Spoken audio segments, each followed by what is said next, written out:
Herkes salamlayıram. Bugün sizlere çok ama çok lezzetli salat resepti bölüşeceğim. Eğer siz de benim gibi mayonezsiz salat sevmirsinizsə, emin olun ki bu salat da mayonezsiz olmağına baxmayaraq çox sevəcəksiniz. Çünkü bu salatın sosunu heç bir mayonez əvəz eləyə bilməz. Bu salatı hazırlamaq sizin heç vaxtınızı almayacaq. Çünkü tərəvəzləri xırda-xırda doğramağa ehtiyac yoxdur. Videodan da göründüyü kimi xiyarı iri-iri doğrayıb qaba alıram. Pomidoru da gördüğünüz gibi iri-iri doğrayıp onu da qaba alıram.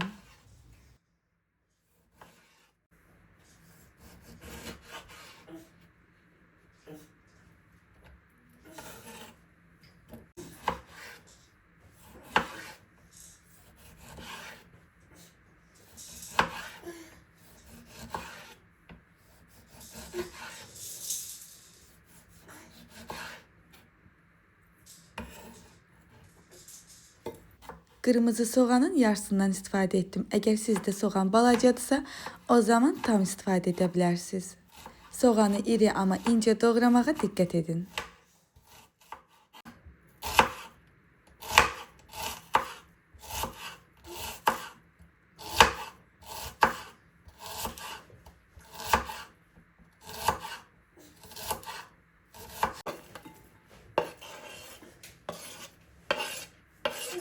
Üzeri içinde göy soğanı doğrayıram.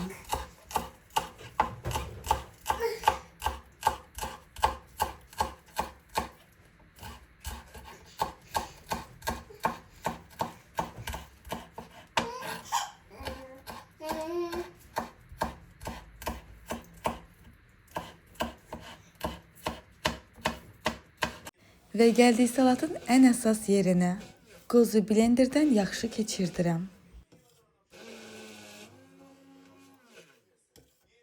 Blenderdən keçirdiyim qoza sirkə və tuz əlavə edib biraz da blenderdən keçirdirəm.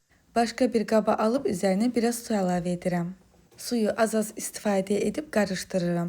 Diqqət etsəz suyu tökəndən sonra qozun rəngi də dəyişir. Qozun qatılığı açılana qədər biraz su əlavə edib qarışdırıram. Suyu az-az əlavə edin ki, çox olmasın.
Ve sosu istediğim kıvama gelenden sonra salata əlavə edib qarışdırıram.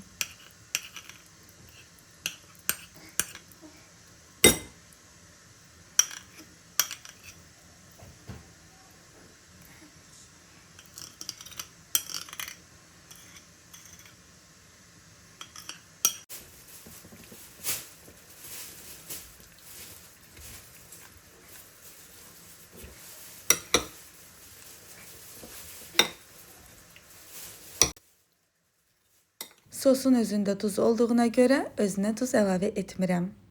Üzəri üçün doğradığım cəfəri və göy soğanı əlavə edirəm. Zirinci də tökəndən sonra salat hazırdır. Əgər bu salatı heç hazırlamamışsa mütləq hazırlayın çünki çox bəyənəcəksiniz. Kanalıma dəstək üçün abunə olub videonu bəyənib yazsaz çox sevinərəm. Kanalıma dəstək olun ki, mən də sizlərlə çox ləzzətli reseptlər bölüşüm. Videolarımın devamlı olmağı için kanalıma dəstəyinizi gözləyirəm. Videonu sona kadar izlediğiniz için teşekkürler.